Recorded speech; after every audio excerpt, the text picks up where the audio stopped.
Alright, hello and welcome to Season 5, Episode 3 of My Hero Academia. Apologies for this video being late. Last week I was very busy throughout the week, and by the time it got to Saturday I was totally exhausted and just wanted to lie down. And I found myself laying in bed in the morning not wanting to get up and watch the episode because I was just so tired. And I figured, instead of like cheaping out on a shitty reaction where I'm not even really wanting to be there just for the sake of getting it out on the same day the episode releases, I figured, you know what, I'm just gonna wait, I'll leave it, I'll give myself a bit of a break, and I'll sit down and watch the episode when I'm ready, and that's what I'm doing. So today, I'm going to be watching episode 3 and 4 in one sitting. So, I mean, on the one hand, people who've been looking forward to this, all 15 of you, have had to wait like an extra week, but on the plus side, you should be getting both videos in one day, so hey, that's not the worst trade-off in the world, right? But yeah, I don't know exactly how I'm going to handle it. I don't know if I'm going to I don't know if I'm going to edit and upload one and edit and upload the other, or I'm going to edit them both and upload them both. I don't know exactly how it's going to work, but the plan is to get both videos out today. I don't know how close they're going to be to each other, but if you're watching this video now, you can expect episode 4 to be coming up later today. I don't know exactly how long it's going to be because, again, I don't know kind of how I'm going to approach this from an editing and uploading perspective yet, but it'll be uploaded later today.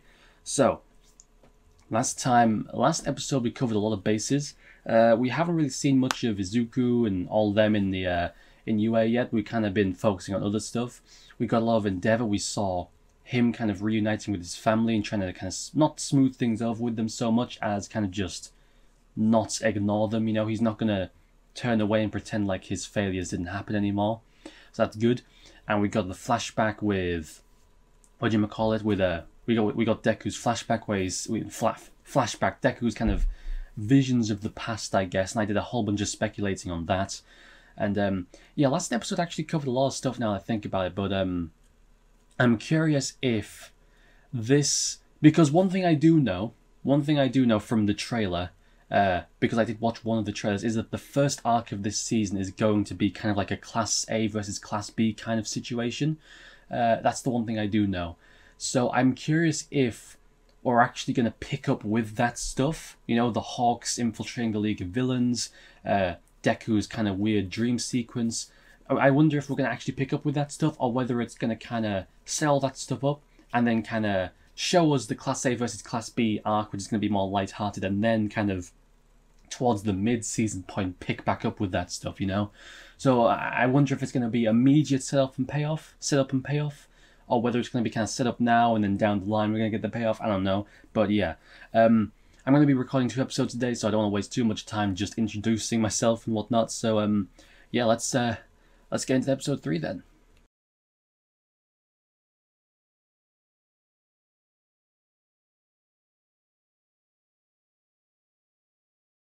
Alright, so that was episode 3 of season 5. I keep having to remember which season. I keep thinking season 4 because of Attack on Titan. No, season 5.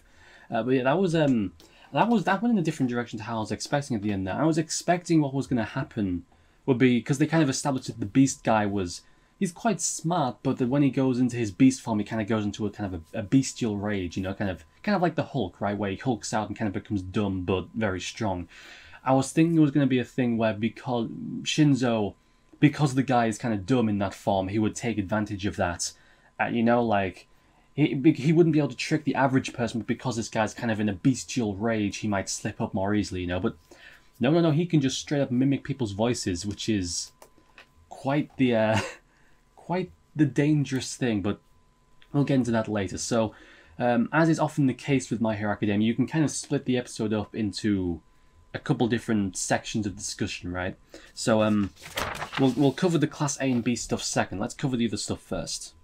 So the first thing that this episode touched on was the dream sequence from last episode, which, yeah, makes sense. Deku went out for a jog, he couldn't sleep anymore, you know. I am a good best boy did offer some cheese, or was it that he said he didn't have enough cheese? I can't remember. Something related to cheese. But yeah, Deku was quite spooked by that, which is fair enough. And he went to spoke to All Might. And this is where we get some interesting stuff. All Might mentioned that while he did get a similar kind of memory look into the past kind of thing, he didn't directly interact with the first holder. So this just further confirms the idea that Deku in particular is special. He was specifically targeted as an individual of interest by the first holder of the power.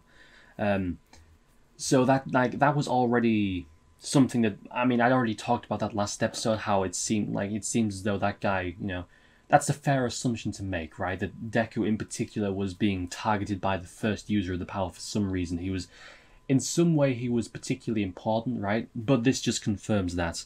At first I thought, because the way the shades are presented, you've got the ones in the front who are very, you can see them nice and clear. Then you've got kind of the yellowy one who you can see him, but he's kind of misty and flamey, he's kind of unclear. And then you've got the two behind him who are completely shrouded.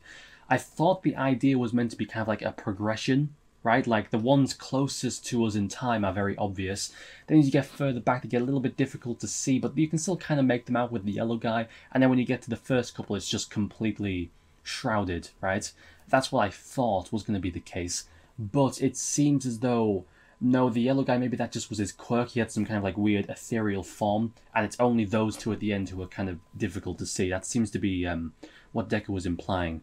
The idea presented by, I forget her name, Nana Shimura, I think?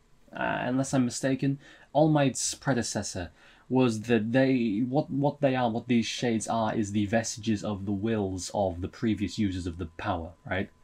And she mentioned about how it's a place we can all meet after death, right? And Deku mentioned that All Might wasn't in there, and he wasn't, right? Because All Might isn't dead. But that's interesting. That's particularly interesting because even though All Might is a previous user of the power, he didn't appear in that memory sequence, right?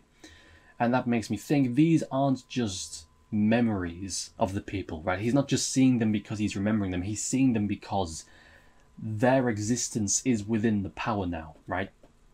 That's why they are there and All Might isn't, because they're dead. They've died and moved on into this kind of weird one-for-all state of existence.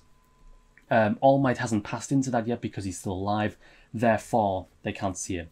And what's interesting about this is that the first user of the powers touched Deku's hand within the dream, and that allowed Deku to use the power unintentionally. It activated the power, which implies he may be able to physically interact with the people in this dream sequence. Oh, and this is creating all kinds of theories in my head now. So, I talked last episode about the possibility that Deku might be able to use the quirks of previous holders.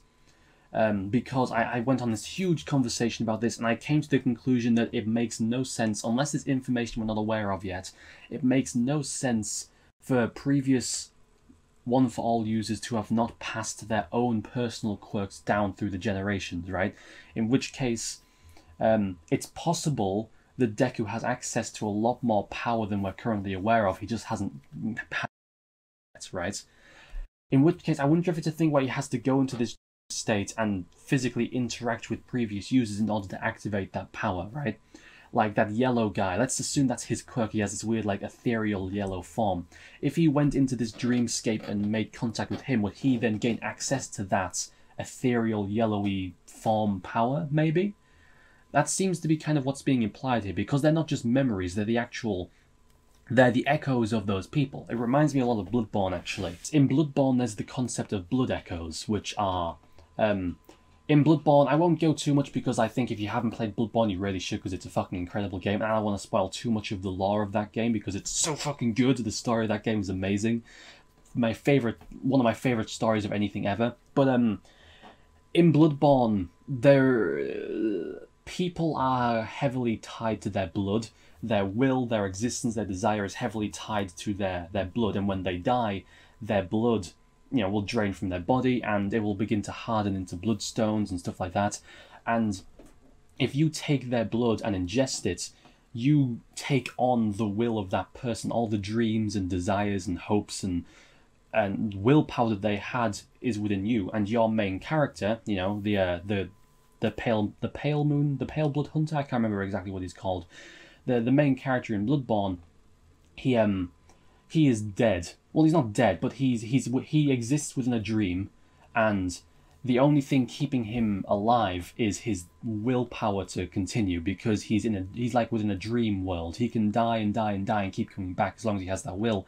And so he survives by drinking the blood of other people, because he ingests their blood, and through doing that ingests the echoes of who they were, their blood echoes. He ingests their desire to keep moving forward, their desire to live, and through that he empowers his own desire and his own will to keep pushing forward, and that's how he keeps going.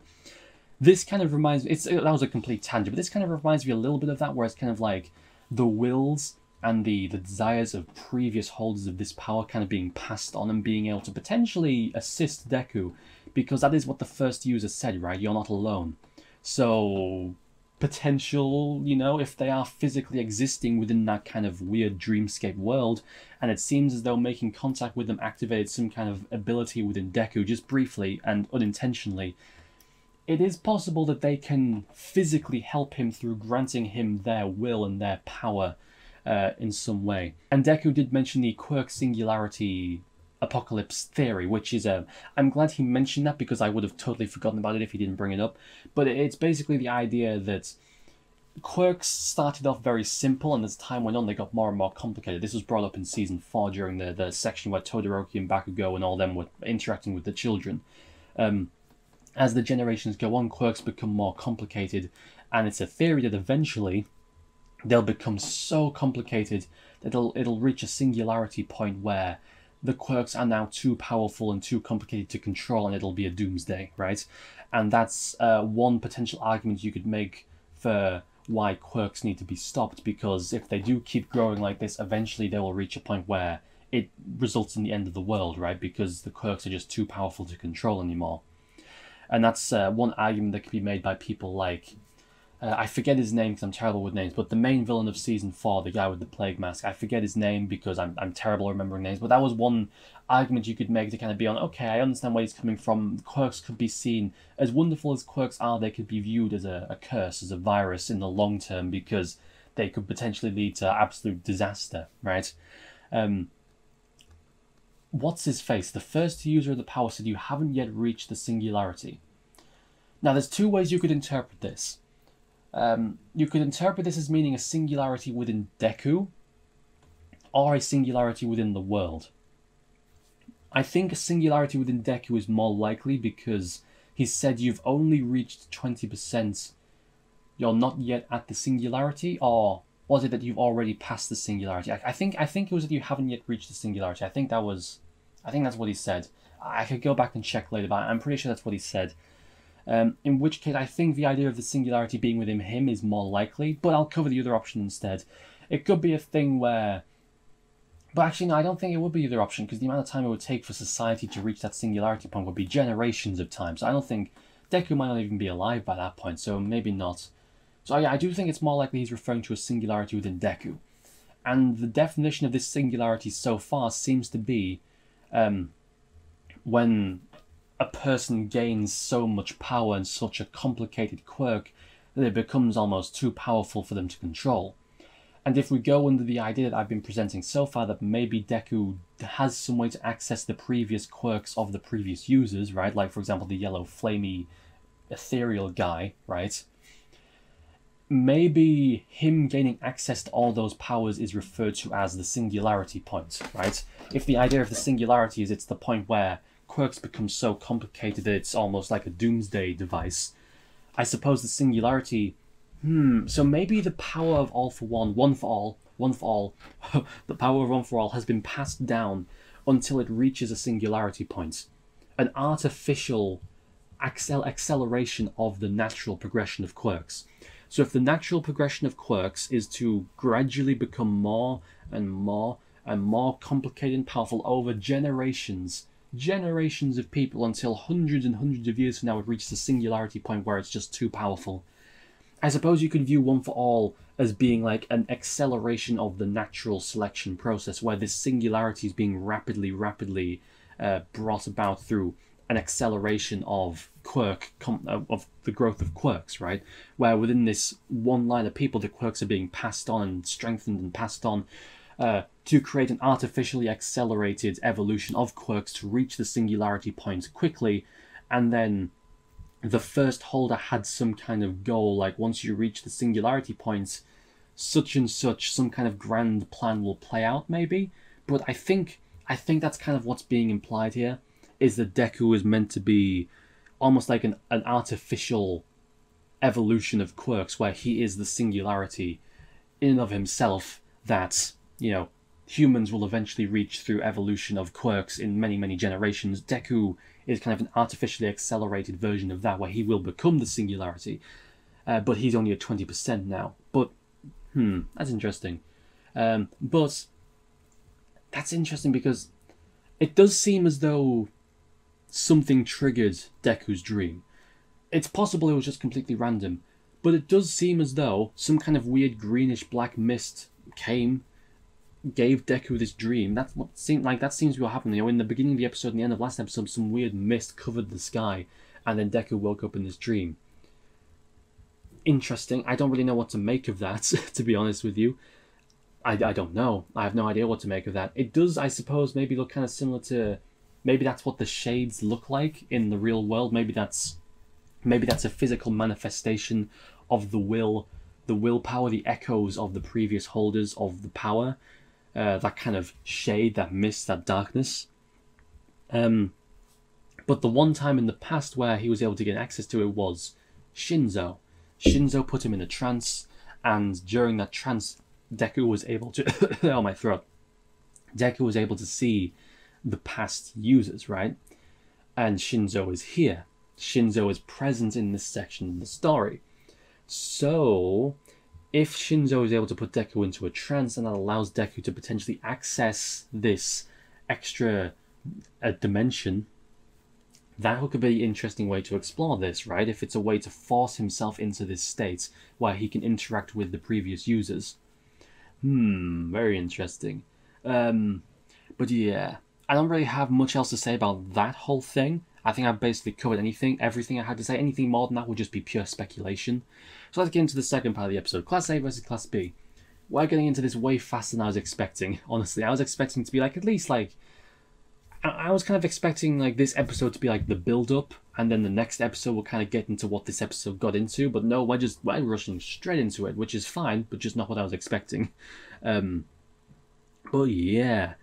So yeah, Class A is obviously the more experienced. They've dealt with actual villains and stuff way more often, although Class B does have some experience in that as well, just not as much.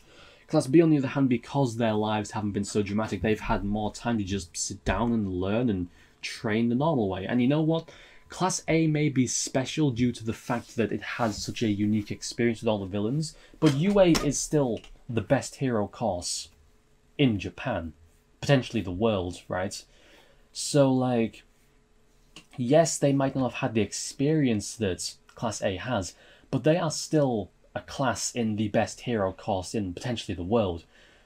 You know, they're going to be good, right? Like, you can't underestimate them, right? Because, I mean, presumably every other class that has been throughout the years in this school hasn't had weird villain attacks and stuff, and yet they've pumped out some of the best heroes ever, including All Might. As valuable as the experience of Class A might be, that doesn't mean that Class B is necessarily falling behind, because they are still in the best hero school available.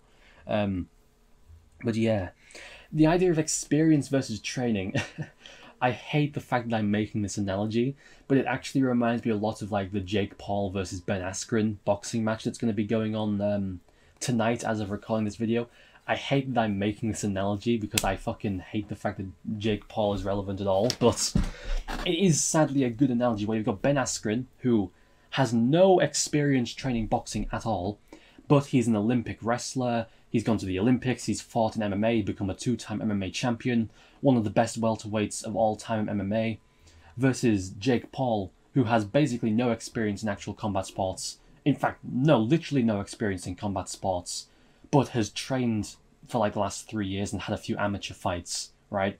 Like that idea of someone who has a lot of experience, but less in terms of actual training, because Ben Askren has like never trained boxing before, versus someone who's had plenty of training in boxing but doesn't have that kind of experience. You know what I mean? It's kind of, it reminds me of that, right? And there's been a lot of conversation about that, how there are intangible factors about experience that you just can't get through training, that that willpower, that ability to be punched in the face and not care. Those kind of intangible things that no matter how hard you train, you simply can't get them out of training. They can only be gained through actual experience in, combat. And it's a similar thing here. We've got Class A, who maybe haven't had as much lessons and as much uninterrupted kind of learning as Class B, but they have a lot more real-world experience, whereas Class B hasn't had that experience. They have, but not as much, not nearly as much. But because of that, they've had a lot more time to kind of train and get conventional, normal kind of learning and lessons, that kind of thing. It reminds me of that. I hate the fact that I'm using that analogy, but sadly, it is kind of a good analogy, so I kind of have to. But yeah, Class A rocking some nice new winter clothing, which is cool. Nice to see everyone get some snazzy new uniforms. Class B, Shinso particularly, has some nice uniforms as well, even though he's not Class B yet. They're splitting up into teams of 4. And this is a smart move from a writing perspective, is that they have Shinso in both classes. That is a good move. I like that. Because I'm seeing where the author is getting his ideas from. Because think about it from a writing perspective, right? This is Shinso's rebirth as a character. You're reintroducing him. You want to show what he's capable of, You can do that by having him be a villain, sure. Not an actual villain, I mean like on the opposite team. But what he's doing is he's having Shinso appear twice. He's having him appear as an ally on our side and then a villain on the enemy's side. The reason that's happening is because it allows Shinso to... I mean, who even knows? Shinso might win in the end, right? But let's assume that Shinso loses when he's on the enemy's side. He might win. He totally could win. I could see that happening. But just for the sake of argument, let's say he loses, right? Just for the sake of argument, that when he's on Class B against Deku's team, he loses. If that's the case, having him here with Class A on our side allows us to see just how capable he is, just how skilled he is, just how much he's improved, right? Without him having to lose, right? Like, he can go in, be super valuable, and win the day, right? And that allows us to see how good he is, and then allows him to lose later without kind of ruining the impact too much, right? Because if he comes in with this new ability, this new power, and then just loses again, kind of anticlimactic. But having him fight on both sides allows him to win on our side, so I'm like, yeah, damn, Shinso's gotten good. And then he can lose to Deku's team later without that being too big of an impact to his character. Or he could win against Deku. I'm not saying he'll lose. Honestly, if he wins against Deku, I wouldn't even be surprised. I think that's entirely possible that could happen. Totally possible. I'm just going under the assumption that he'll lose, right? Because that's kind of what you'd expect going into this, right? But I think it's totally possible he could win. I'm just saying. Point is, having him be on both sides is pretty smart from a writing perspective, because it allows us to kind of get an appreciation for how good he is as an ally before we then face him as a villain. Smart move. Speaking of which, that actually reminds me, this is something that this show does a lot, doesn't it? Where it fleshes out one of the good guy characters by putting them in the role of a villain temporarily. Like, just think about how many characters on our side, like good guy characters, were playing antagonistic roles when they got the majority of their character development, right? First was Bakugo. He got a shit ton of character development by being placed as the antagonist to Deku. Then we've got Aizawa, who wasn't an antagonist, but he definitely was kind of against Deku for a while, and that was the point in which he kind of got the most focus as a character, playing that antagonistic role. You've got Shinso, who obviously played an antagonistic role in Season 2 and got a ton of development, well, not development, but a ton of character focus during that section. You have Todoroki, who again, during the section of the story where he got the most kind of focus, was during a section where he played the role of an antagonist, right? You get what I'm saying here? Like, this show loves taking the good guy characters and temporarily placing them in an antagonistic role, because in doing that it allows you to compare and contrast them to Deku and really focus on their character without taking the spotlight away from Deku too much. You get what I'm saying? It's a nice writing room, and I've noticed this show does that a lot, where it'll take the characters it wants to develop and place them in an antagonistic role temporarily in order to give them that development, while still allowing Deku to be the protagonist and be the main focus. And they're doing it again with Shinso here, where they're going to place him on the opposite team, have him go up against Deku, and temporarily place him in an antagonistic role to give him that nice little development, right?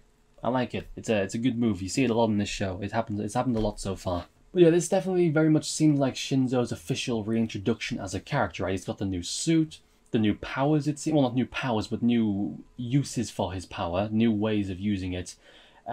He even said my start line, which is obviously, you know, I'm sure I don't have to explain to you what that means, right? Yeah, it very much seems like his reintroduction as a character.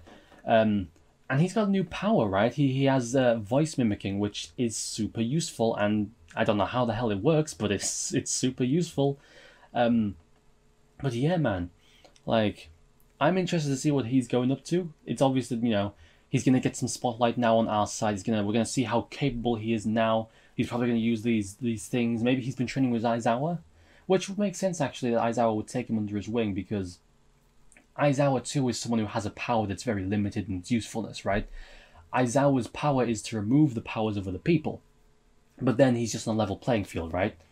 If his power is just to cancel out other people's powers, well then now you just have a guy who's going to try and beat you up normally, and you still need to be able to beat them in a fight, right? So Aizawa is in a very similar situation to Shinso, where he has a very useful power, but it's a power that requires... it's a power that in and of itself doesn't always save the day, right? It's not Izuku where he can just punch something to death, right? Like, Aizawa, if he comes up against someone with a fire quirk, he can erase their quirk, but then he still has to physically beat them in order to take them in, and he doesn't have any quirk to help him with that, and neither would they, because they've had their quirk removed, so he needs to be physically capable in order to take them down. Similarly with Shinso, if he's in a position where he's not able to use his mind control power, he just needs to be able to physically take them down, which does make me think, you know, obviously the two of them, you know, Aizawa giving some training to Shinso, which seems to be the implication here with all the scarf stuff he has around him, makes sense. And it also kind of makes sense because Aizawa was the one who originally pointed out how flawed the entrance exam was, because Shinso wasn't able to get in despite having a very powerful quirk, right? That was him who originally mentioned that, so it makes sense for Aizawa to take him under his wing. It definitely makes sense, which seems to be what's going on here. I don't really have much else to say about this episode. I think I've covered basically everything there is to cover. So yeah, I'm going to hop straight over to the next episode, and that next episode should be uploaded at some point after this one. I don't know exactly when, but at some point it'll be uploaded. I do want to get it uploaded the same day if possible. So yeah, thank you all for watching. Next episode should be up soon. Don't know exactly when, but it should be up soon. I will see you there. And thank you all for watching, and I will see you all in the next episode. Bye-bye.